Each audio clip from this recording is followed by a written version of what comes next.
ఆ 8 మంది ప్రాణాలను రక్షించడానికి మా సర్వశక్తుల నుంచి మా ప్రయత్నం చేస్తున్నాము. 10 మంది ఏజెన్సీసు,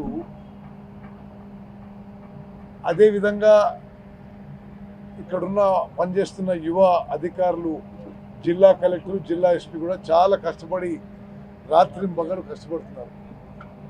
వీళ్ళందరికీ ఈ 10 డిపార్ట్మెంట్స్ ఏజెన్సీలో పనిచేస్తున్నాయో వాళ్ళకి చీఫ్ కోఆర్డినేటర్గా special chief secretary Aravind Kumar గారు కోఆర్డినేట్ చేస్తున్నాడు.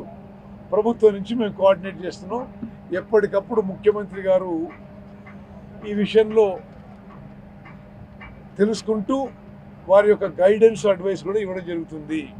చిల్లర రాజకీయాలు మరి ఆ విధంగా మాట్లాడడం, ఈ సందర్భంగా 8 మంది ప్రాణాలు చిక్కుని ఉండగా ఈ హుందాతనం కోల్పోయి ఒక యాక్సిడెంట్ జరిగితే రాజకీయ లబ్ధి పొందే వాళ్ళకి జనం చీ కొడుతున్నారు.